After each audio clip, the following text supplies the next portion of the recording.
ان تازہ خداؤں میں بڑا سب سے وطن ہے، جو پیرہن اس کا ہے وہ مذہب کا کفن ہے۔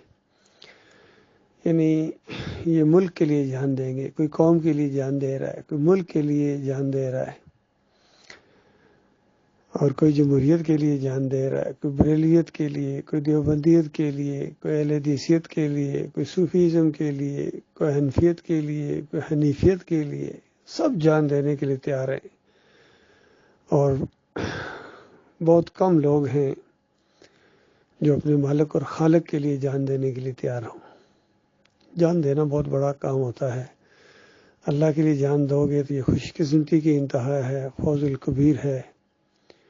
اسی وقت، اسی لمحے جنت الفردوس میں پہنچ جاؤ گے، وہاں عیش کی ایک زندگی شروع ہو جائے گی جو دنیا کے بڑے بڑے بادشاہوں نے نہیں دیکھی ہے، بڑے بڑے دولت مندوں نے وہ عیش نہیں دیکھا ہے، خوابوں میں بھی وہ عیش نہیں بندہ دیکھ سکتا ہے۔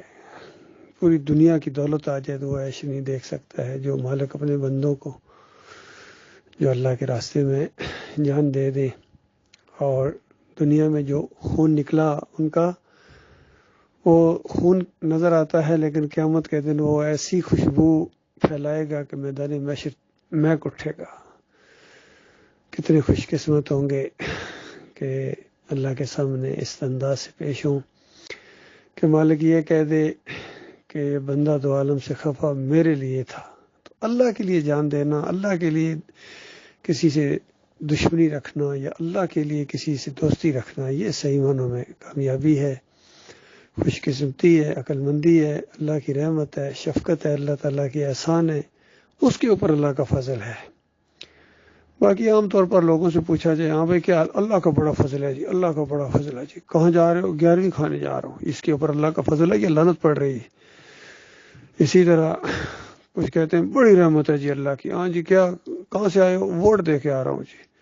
تو تمہارے اوپر اللہ کا فضل اور رحمت ہے یا لعنت پڑ رہی ہے کہ تمہیں اللہ نے توفیق ہی نہیں دی اپنا بننے کی، تو اللہ کے دشمنوں کا بنا ہوا ہے۔ تو اس انداز سے مالک شکوہ بھی کرتا ہے ان انسانوں کو کہ دیکھو ان سرفروں کو کہ اپنے مہربان مالک کو چھوڑ کے یہ اپنے دشمن کے گرویدہ بنے ہوئے، اپنے دشمن کی حمایت میں لگے ہوئے، اپنے دشمن کے منصوبے کو پایا تکمیل تک پہنچانے کے لیے ایڑی چوٹی کا زور لگا رہے ہیں۔ اس کا منصوبہ یہ ہے کہ ان کو اللہ کا ناشکرہ بنائے گا، اللہ کا غدار بنائے گا، تو یہ اس کی مدد کر رہے ہیں، ہمیشہ اس کی گھوڑی بنے رہتے ہیں۔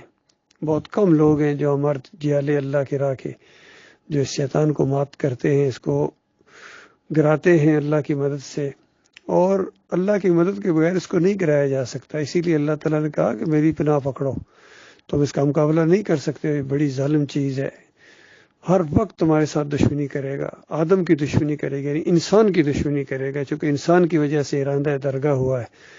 اس وجہ سے جس کی وجہ سے بندہ ایکسپوز ہوتا ہے اس کا پھر دشمن بن جاتا ہے۔ اسی وجہ سے دیکھیں یہ سجدہ تعظیمی کا شرک جن کے اندر ہے، چونکہ ہماری وجہ سے ایکسپوز ہوئے ہیں تو ہمارے نام بھی اتنے برے منہ کے ساتھ لیتے ہیں کہ نفرتیں ان کی ٹپک رہی ہوتی ہیں۔ کبھی بھاگی کہتے ہیں، کبھی انتشاری کہتے ہیں، کبھی مرتد کہتے ہیں، جو منہ سے آتا ہے بکے جاتے ہیں۔ یہ حال ہے ان کا۔ اللہ تعالیٰ غور و فکر کرنے کی توفیق عطا فرمائے، مالک اپنے راستے کے اوپر جم جانے کی توفیق عطا فرمائے۔